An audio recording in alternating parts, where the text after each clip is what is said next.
بسم الله والحمد لله والصلاة والسلام على رسول الله.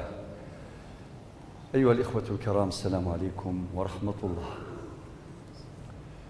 أفريد الليسر الوقيدة السنتل ندرس بوسا نرضى ربي.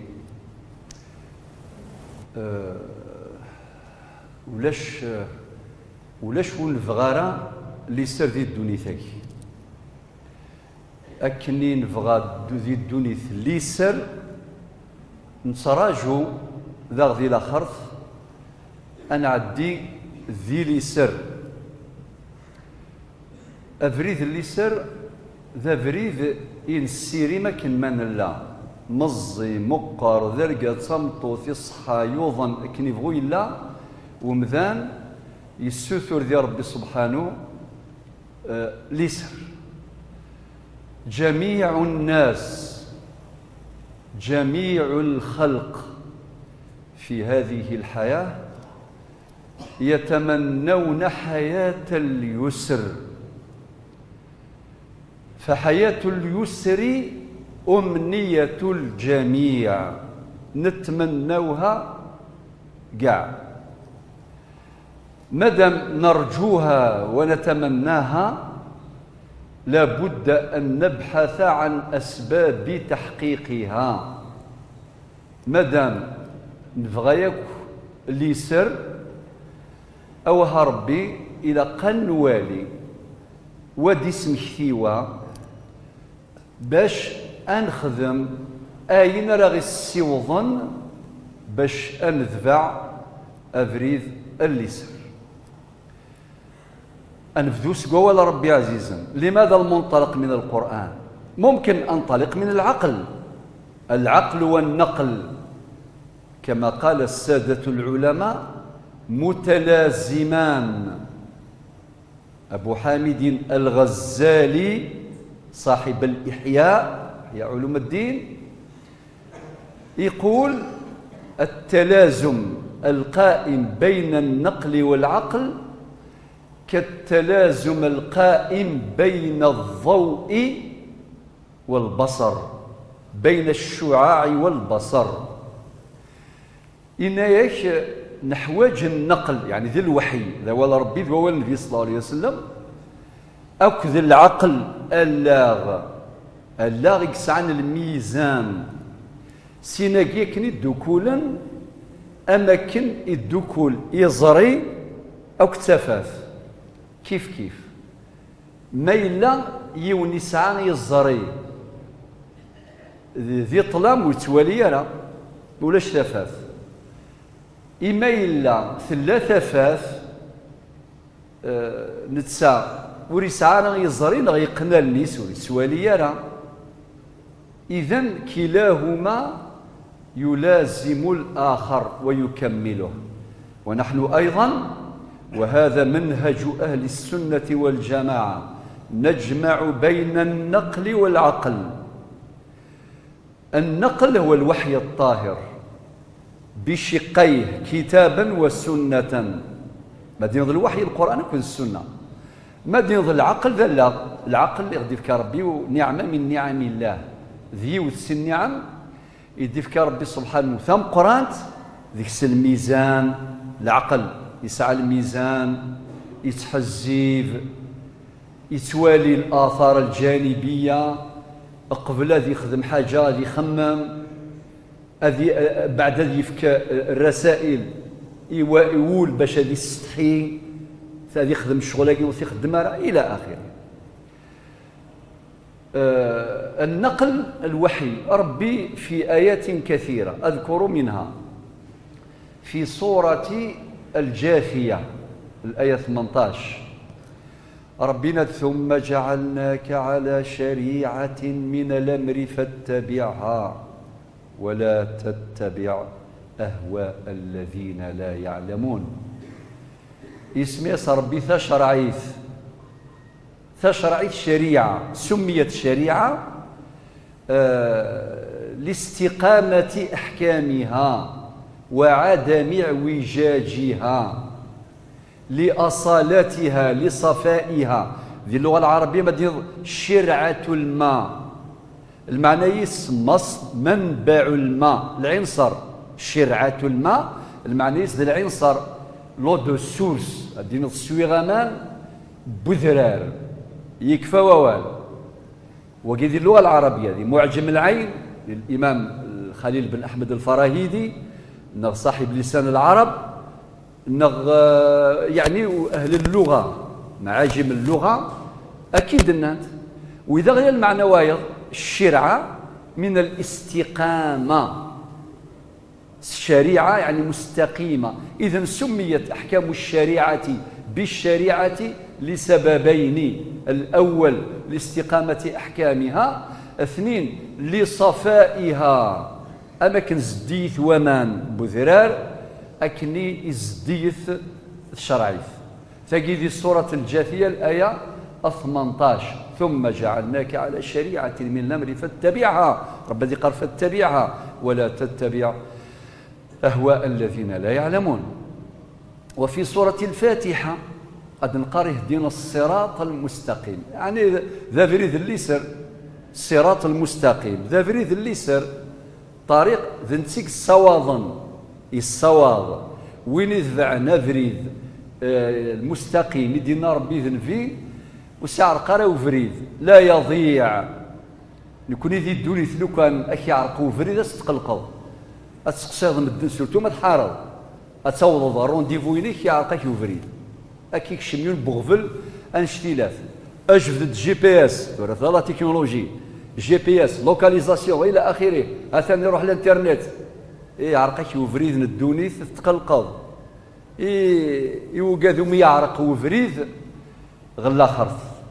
وكذا غفل ام قران اغفل ام قران ميلا امذان يعرقس وفريد غير ربي سبحانه. ولاش جي بي اس يحبس كل شيء يحبس. ويرنا مع الاسف يسعيوث توذرث يعيش 60 70 سنه داين.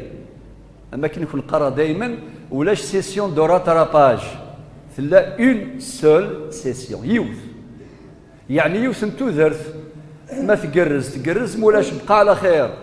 مشكله كبيره جدا تحواج قوه التدبر، بعد النظر، تحواج العزيمه. نخاطب ارباب العزمات الذين يفكرون في المآلات وقال يتحزبن ذيني قارنس تقبايليت إلا وسا إلا وزكا إلا وزكا داير ثقي تقبايليت كانت لا الزايك الزا ألا تقبايليت تسعان الزا زاي أزكا معنى غدوة أزكا معناه القبر الذي ينتظرنا جميعا. إذن اهدنا الصراط المستقيم هذا فريد اللي سر أتفضل الآية يظن شو دينا ربي ذيكس وأن هذا صراطي مستقيما فاتبعوه ولا تتبعوا السبل فتفرق بكم عن سبيله. حذر تكن يعرق وفريد وقيد المعنى بوان ربي سبحانه عز وجل. أدنغال إلى سورة الإسراء الآية 9 ربي ند إن هذا القرآن يهدي للتي هي أقوم، يعني وين يذفعن أفريد يدنجر القرآن الكريم أذ يوض ذا فريد نسلامة وثكين داما يمغارنا كي تسكن دعوة الخير حرشني مغارنا غزيك مليح أدد من تشرعيث أتدين نستقبايليث يكفى ووال ثدز كمل ثدز فرز أفريد نسلامة أكون ياوي ربي ذو فريد نسلامة ورثكين داما وكذا فريد نسلامة المضمون اللي هو طريق اليسر اللي هو ذا فريد اليسر الليسر. هذا نسلاغي الآية إن هذا القرآن يهدي التي هي أقوم. ثورة ذا شو راغي السيوظن باش أنذع أفريد دينا ربي سبحانه. جملة أمور هي مذكرات ربي ندوى ذكر فإن الذكرى تنفع المؤمنين. كي نبغوا لا يندهنا غي تتسو خاصة في زمان كي نتسيدير لا انت المثبطات لا انت المنغصات لا انت الملهيات لا انت المستفزات كل شيء لا شي صباح لما تمديت اخذ كان ثور قدس ماركي اشحال لي بروبليم تقابلوا التليفون كيقلق زيك مقاول واش التليفون ثورة في الحين بالك ذي 5 دقائق اكيد دوضون 14 الخضارات ديريثن 4 5 وسند اس ام اس 6 7 وسند الواتساب 3 4 التليفون اكينا ماشي هكا سي فري لا تكنولوجي تلها من سنة تنستخدم ميس الطريقه ياكي سي فو غلط طريقه ياكي تفغي الشرعي تفغي قبايلي اوكان روبير دار كاظ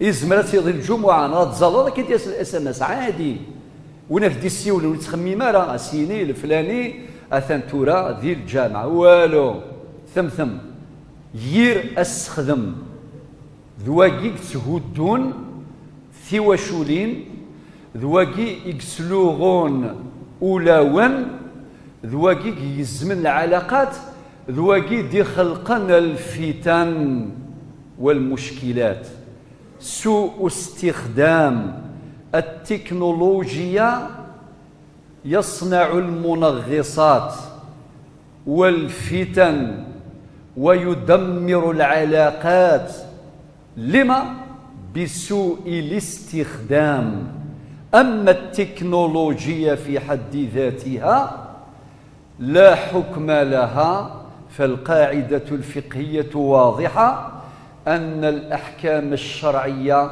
لا تتعلق بالوسائل ولكنها تتعلق بالمقاصد ذي دني غاولا صافي ثم زواروث الإيمان أني إنسان قولاون الحمد لله قرغ المؤمنين إن شاء الله ديهضو ربي وقادو ديهذارا خاطر نفرح ما إلي هدثني ذاك ربي هذا الإيمان كي قد يرنو ذي زمان كي وعار ربي يا أيها الذين آمنوا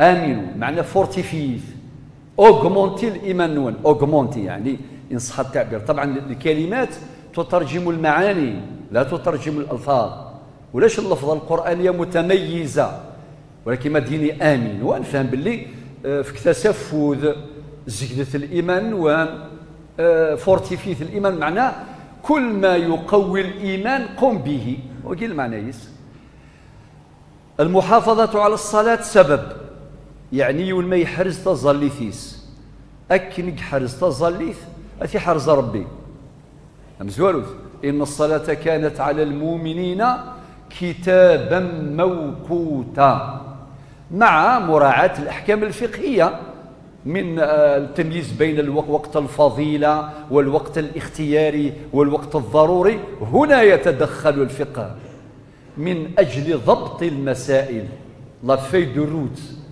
وقت يفكر الفقه هذا الآية الوقت تظليس الوقت ولكن لا لي ديتاي تفاصيل إلى وقت الفضيلة عند دخول الوقت إلى الوقت الاختياري ويمتد لمدة معتبرة ثم الوقت الاختياري الضروري هو الذي يسبق وقت الصلاة اللاحقة فيه تفاصيل فقهية مهمة جدا ثورة المحافظة الليث أكنت تحرز ذاك يحرز ربي وثرنوذ الإيمان الأمر والسين ذا شوث القرآن الكريم ذا ولا ربي القراءة التلاوة في حد ذاتها تزيد في الإيمان ما تغرض كان القرآن ولا متفهم ضارة نغس تسمح صد تسمح ساس الإيمان أذي نرني أذي تزيد ما إلا بتدبر ذلك أحسن مثل الحمد لله لا نسوي لاث هادو غير مالا تكنولوجي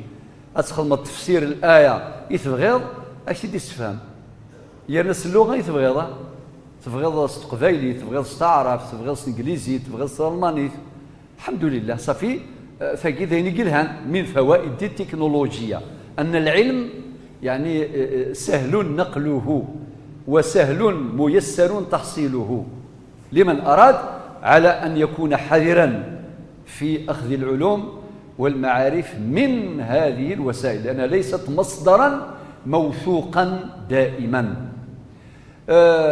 مد نهضر في تظليث نرناد القرآن الكريم بتدبر، تلاوة وتدبرا، في سلاسة فعل الخير. وعلى بالك مي تخدم الخير سبحان العلماء المعاصرون ثورة وقي كلام أنقله نقلا بالسند. إناك وين يخدم من الخير ثم زور 9 الأجر تجي ثبان. ربي ينادي القرآن في سورة الحج الآية 77 يناد وافعلوا الخير لعلكم تفلحون. ربي قال خدمة الخير وغدينا لا شو الخير خدم الخير وخلاص. حنا نقولوا دير الخير ونساه. يقليل الفقراء المساكين الارامل ثجال الاوجين اليتامى المرضى الموتى اخدم الخير. الجوامع في معمرين اللوزينات سبيطرات اخدم الخير اين تبغيض بلا تحديد، ولا يجوز اختزال العمل الخيري في مجال محدد بعينه، فلا نضيق واسعا. الخير يوسع ثمجي يوسع كل يونان داثي ولا ربي سبحانه كل ميسر لما خلق له. كل يونان داثي ولا ربي اسمس الخير نمسفهم ثلاجر الحسنات اتكسدي فلاني الغاشي والفرحان وكني فرحنا فرحه اكيس فرح ربي. النبي عليه الصلاه والسلام سئل عن احب الناس الى الله وعن احب الاعمال الى الله. الناس احب الناس الى الله انفعهم للناس، واحب الاعمال الى الله سرور تدخله على قلب مسلم. إنا كان ويك حمل ربي يطاس وين ينفع نوياض وين ينفع نوياض طاس. ذا شو الخدمه يحمل ربي الخدمه راه يصفرح نوياض اتصفرح ضيق الليل انت يفرح ربك يصفرح. العلماء المعاصرون كانت نتيجة خطيرة ومهمة. لشوت إنه كما تخدم الخير أدي فغيون الهرمون اسميس هرمون السعادة. إن كسميت غريغ يعجبني الحال بكل صراحة. يا غاسما السعادة بوكا اللي يخدم الخير هرمون يون هرمون أدي فغذك اسميس هرمون السعادة. هتشغل هتنشرح هتفرح هذه يفرح وليك وتسيدت وقال لك يخدم الخير ان شاء الله اتسيلي مواني لياك السيسن ان شاء الله يا نخدم من الزمرضه ادفك ظل الفراك بالك ربي سبحانه 100 مليون خاطر رب المهم النيه رب عمل صغير تعظمه النيه. اتخدم الخدمه تمش طوث اتسو تقرا تبوامان تصمات اتفكضي وندق فريد يتراجو الكار تقرعت يوث ما تبيض ساكنية خير خاطر ديلاري انت فضطس الغش افكاسن الديد لامال ماس طوموبيل الديد لامال افكاسن تقرعتين بوامان ما سعديك. سقيا الماء وقي من احسن القربات خاصة في الصيف. سقيا الماء امان الهانذيم كل وقت. ربنا في سورة الانبياء الآية رقم 30 يناد أولم يرى الذين كفروا أن السماوات والأرض كانتا رتقا ففتقناهما وجعلنا من الماء كل شيء حي. أتفكضي الحيوان يفرح أتفكضي التجارة تفرح أتفكضي ومذان يفرح.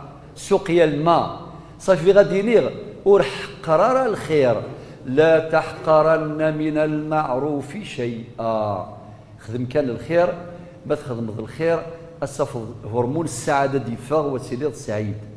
أمر آخر عامل آخر باش ندفع بريد اللي سر التدبر في الآخرة. إلا كان نخمم يوزكا مس نخمم غادا كاع حبسه خاطر ربي في سورة الملك إن هذا الذي خلق الموت والحياة الموت والحياة ليبلوكم أيكم أحسن عملا. ربي يهضر الموت قبل الحياة رغم أن الحياة تسبق الموت، ولكن باش السيارة وين يتخمم إلى خرف وقي أذي ذفع ذريث اللي سر يقينا خطر يزرع باللي الحياة الأبدية تسند إلى خرف لا في إترنال.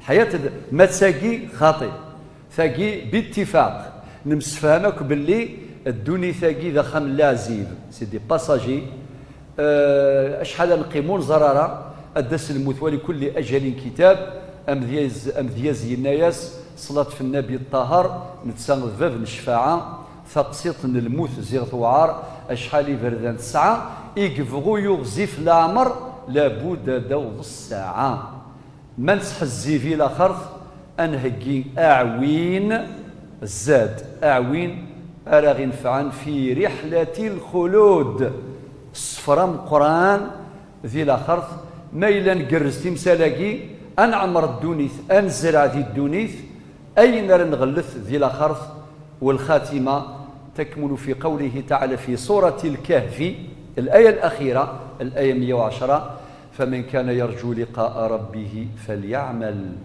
عملا صالحا ولا يشرك بعبادة ربه أحدا.